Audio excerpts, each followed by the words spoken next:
Hello साथियों, नमस्कार। Dubey squad YouTube channel पर आप सभी का स्वागत है।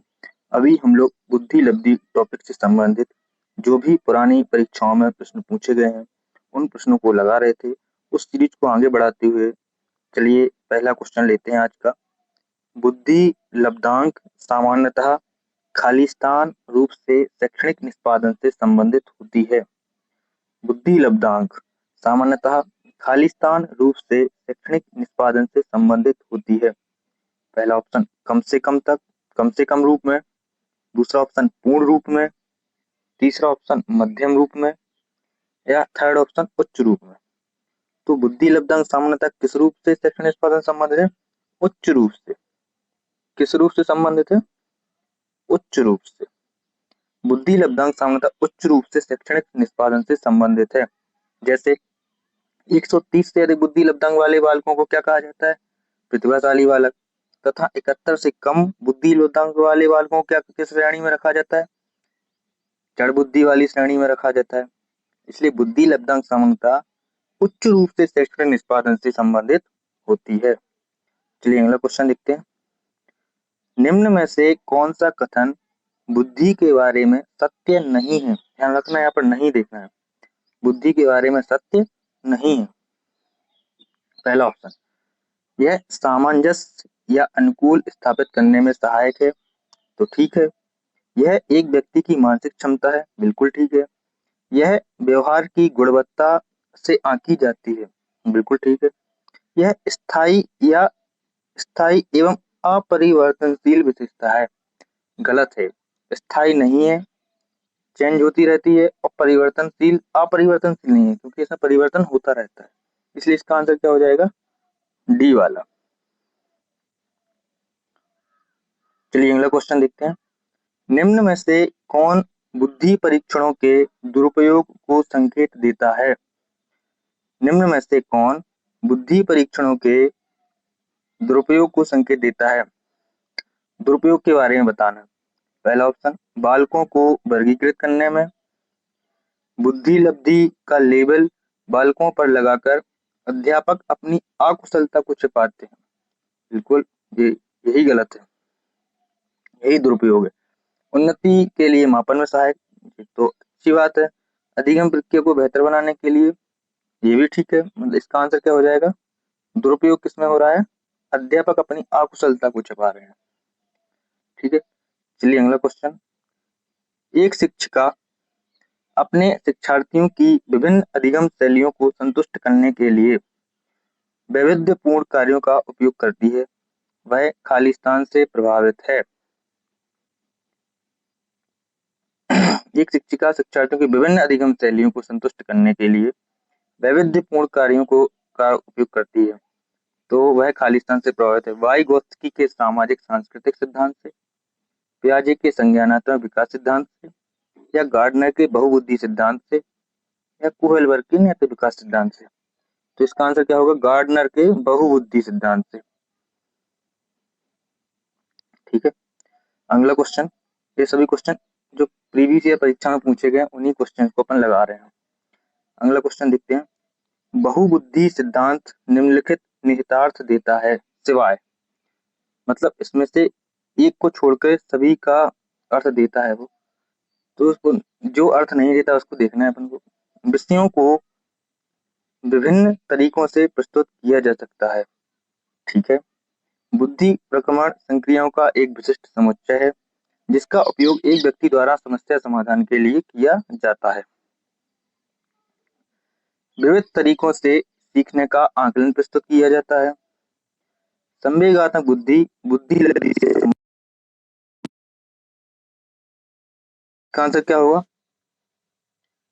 संवेगात्मक, ये तो ठीक है। सी वाला ऑप्शन भी ठीक है और ए वाला ऑप्शन भी ठीक है। कौन सा गलत है इसमें? बी वाला। बुद्धि प्रक्रमण संख्याओं का एक विशिष्ट समस्या है जिसका उपयोग एक व्यक्ति द्वारा समस्या समाधान के लिए किया जाता है, ये गलत है। बहुबुद्धि सिद्धांत। चलिए अगला क्वेश्चन देखते हैं।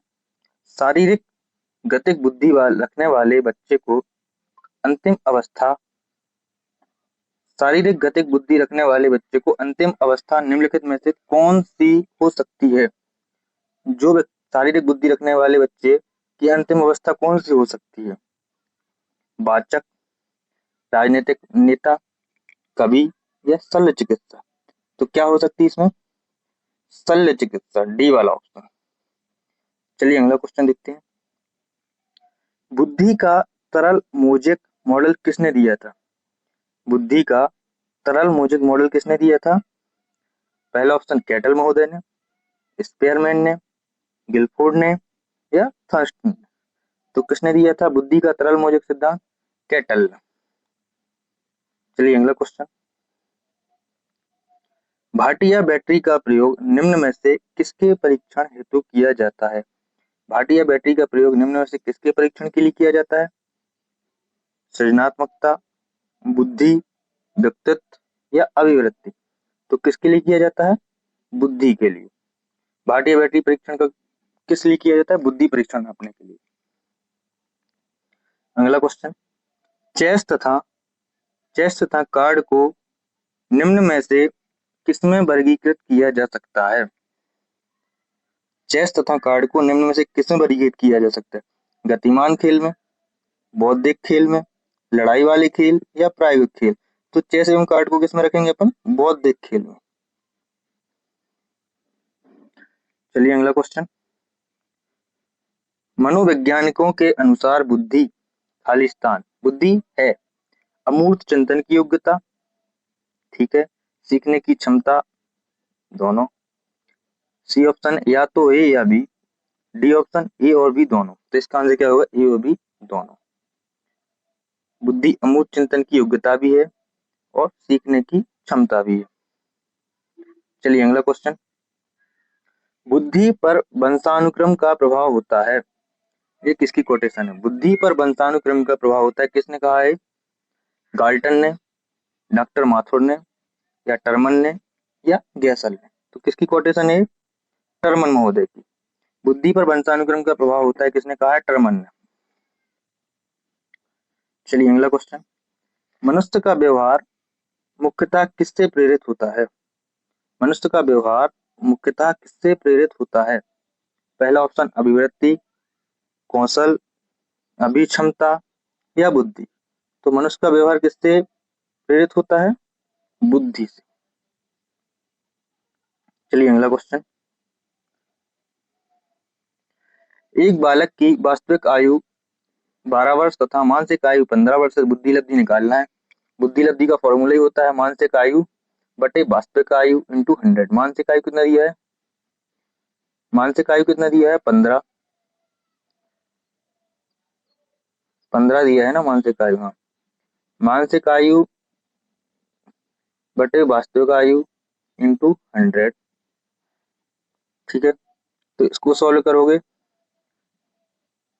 30 चौके 3 से कटती 4 12 और 3 5 15, 4 से कटेगा 25 चौके 100, तो 25 पंचे 125। तो इसका आंसर कितना आ जाएगा? 125। ठीक है, बुद्धि लब्धि कितनी हो जाएगी उसकी? 125। चलिए अगला क्वेश्चन देखते हैं। व्यवहारिक बुद्धि का अर्थ है संस्कृति का उत्पादन, संस्कृति का उत्पाद होती है कि बुद्धि संस्कृति का उत्पाद होती है। व्यवहारिक बुद्धि का अर्थ है कि बुद्धि संस्कृति का उत्पाद होती है, किसका कथन है? ये भी एक कोटेशन है। किसका कोटेशन है? स्टर्नबर्ग का, मेयर का या बाइगोट्स का या सेलोवी का? तो व्यवहारिक बुद्धि का अर्थ है कि बुद्धि संस्कृति का उत्पाद है, किसकी कोटेशन है? स्टर्नबर्ग की। किसकी है? स्टर्नबर्ग की। ये सभी क्वेश्चन पूछे गए हैं प्रीवियस ईयर परीक्षा में। चलिए अगला क्वेश्चन देखते हैं। कोई बुद्धि लब्धि वाला फिर से आ गया है। एक विद्यार्थी की वास्तविक आयु 10 वर्ष है तथा मानसिक आयु 12 वर्ष है, तो उसकी बुद्धि लब्धि होगी। तो बुद्धि लब्धि का फॉर्मूला होता है मानसिक आयु बटे वास्तविक आयु। तो मानसिक आयु कितनी दी गई है? 12। वास्तविक आयु कितनी है? 10 इंटू 100। 10 से 100 कटेगा तो 10 बार, 12 इंटू 10 इंटू 140। इसका आंसर कितना हो जाएगा? 120। उसकी बुद्धि लब्धि कितनी आ जाएगी? 120। चलिए अगला क्वेश्चन देखते हैं। स्वयं की भावनाओं तथा संवेगों को नियंत्रित करने से संबंधित बुद्धि को क्या कहा जाता है? स्वयं की भावनाओं तथा संवेगों को नियंत्रित करने से संबंधित बुद्धि को क्या कहा जाता है? वैयक्तिक बुद्धि। दूसरा ऑप्शन अंतः वैयक्तिक बुद्धि, भाषाई बुद्धि या स्थानिक बुद्धि। तो क्या कहा जाएगा? इसका आंसर क्या होगा? अंतः वैयक्तिक बुद्धि। जो स्वयं की भावनाओं और संवेगों को नियंत्रित करने से संबंधित बुद्धि होती है उसको क्या कहा जाता है? अंतः वैयक्तिक बुद्धि। ठीक है, चलिए अगला क्वेश्चन। आरवी कैटल की तरल बुद्धि तुल्य है। आरवी कैटल ने क्या बताया था? वंशानुक्रम से संबंधित बुद्धि को। तो आरवी कैटल की तरल बुद्धि तुल्य है, किससे संबंधित है? वंशानुगत कारकों के या सामाजिक कारकों के, पर्यावरणीय कारकों के या बौद्धिक कारकों के। तो आरवी कैटल की तरल बुद्धि किससे संबंधित है? वंशानुगत कारकों से। किससे संबंधित है? वंशानुगत कारकों से। चलिए अगला क्वेश्चन। निष्पत्ति लब्धि का सूत्र होता है। निष्पत्ति लब्धि का सूत्र क्या होता है? ए क्यू इक्वल टू ई ए बटे सी ए इंटू 100। तो इसका आंसर क्या हो जाएगा? डी वाला। ठीक है, इसको याद कर लेना, ये आपका उत्तराखंड टेट में पूछा गया है 2013 में। चलिए अगला क्वेश्चन। अभी देखा था अपन ने अंतः वैयक्तिक। अंतः वैयक्तिक में किसकी भावना है? स्वयं की भावना है। एक होता है अंतर वैयक्तिक।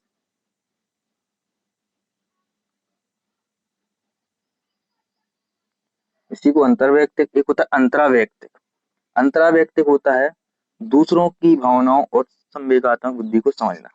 अंतर वैयक्तिक बुद्धि से क्या तात्पर्य है? अंतर वैयक्तिक या अंतः वैयक्तिक एक ही चीज है।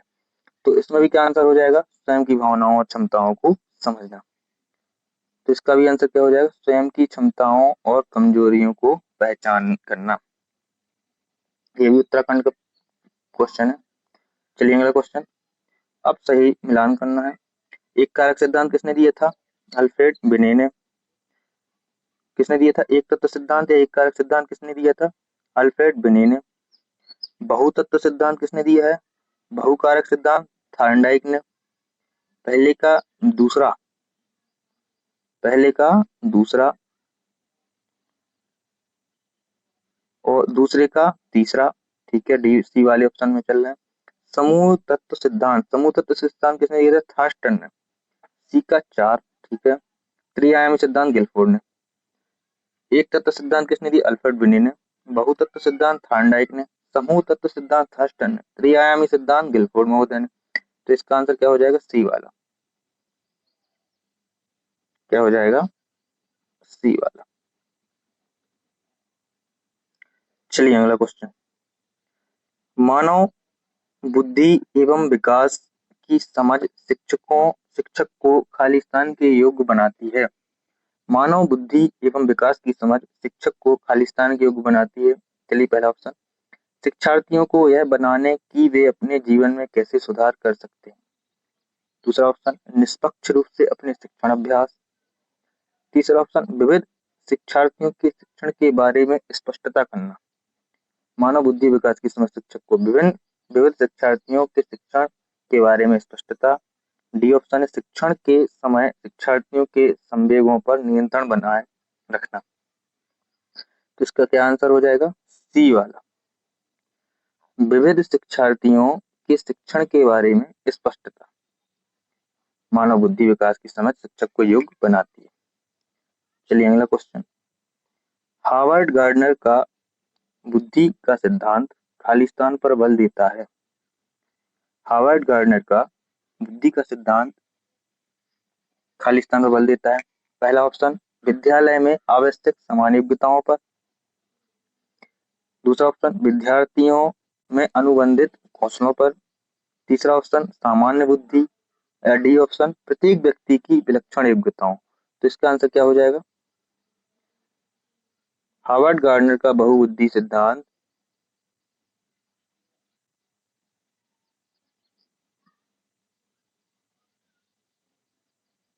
प्रत्येक व्यक्ति की विलक्षण योग्यताओं पर बल देता है।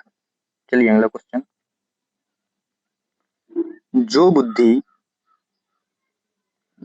जो बुद्धि सिद्धांत में सम्मिलित मानसिक प्रक्रियाओं जैसे पराघटक और बुद्धि द्वारा लाए जा सकने वाले विविध रूपों जैसे सृजनात्मक बुद्धि वृद्धि को शामिल करता है, वह बुद्धि सिद्धांत में सम्मिलित मानसिक प्रक्रियाओं जैसे पराघटक और बुद्धि द्वारा लाए जा सकने वाले विविध रूपों जैसे सृजनात्मक बुद्धि वृद्धि को शामिल करता है। वह है खाली वह है स्टर्नबर्ग का बुद्धिमत्ता का त्रितंत्र सिद्धांत, स्पेयरमैन का जी-कारक बुद्धि का सॉवेंट सिद्धांत, थर्स्टन की प्राथमिक मानसिक योग्यताओं। तो इसका आंसर क्या हो जाएगा? स्टर्नबर्ग का बुद्धिमत्ता का त्रितंत्र सिद्धांत। ठीक है, चलिए अगला क्वेश्चन। खालिस्तान के अतिरिक्त बुद्धि के निम्नलिखित पक्षों को स्टर्नबर्ग के त्रितंत्र सिद्धांत से संबंधित किया गया है। इनमें से एक स्टर्नबर्ग के त्रितंत्र सिद्धांत में नहीं आएगा, बाकी तीन आएंगे। तो इनमें से कौन सा नहीं आएगा? अवयवभूत होता है घटक वाला, संदर्भगत भी होता है व्यवहारगत मतलब, और अनुभाविक। तो इसमें क्या नहीं होता है? सामाजिक।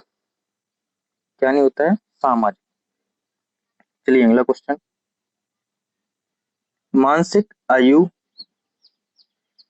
मानसिक आयु का प्रत्यय सर्वप्रथम दिया था। मानसिक आयु के प्रत्यय का सर्वप्रथम किसने प्रयोग किया था?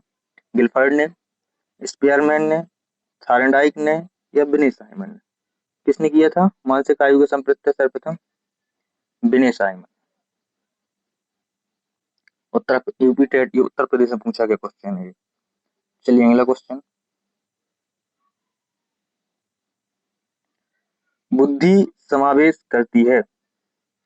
बुद्धि समावेश करती है। पहला ऑप्शन विचारशील चिंतन का, अभिसारी चिंतन का, अपसारी चिंतन का, समालोचित चिंतन का। तो बुद्धि किसका समावेश करती है? अपसारी चिंतन का। किसका करती है? अपसारी चिंतन का। चलिए अगला क्वेश्चन। किसने बहुबुद्धि सिद्धांत प्रतिपादित किया था? बहुबुद्धि सिद्धांत के प्रतिपादक कौन है?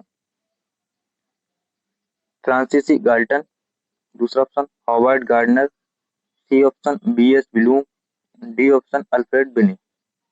तो कौन है? इसका आंसर क्या होगा? Howard gardener. बहुबुद्धि सिद्धांत का प्रतिपादन किसने किया था? हॉवर्ड गार्डनर ने। चलिए अगला क्वेश्चन। बुद्धि समावेश करती है अपसारी चिंतन का, तो देख लिया अपन ने। किसका करती है? अपसारी चिंतन का। चलिए आज के लिए इतना ही क्वेश्चन, इससे आगे बढ़ाएंगे कल। Thank you so much.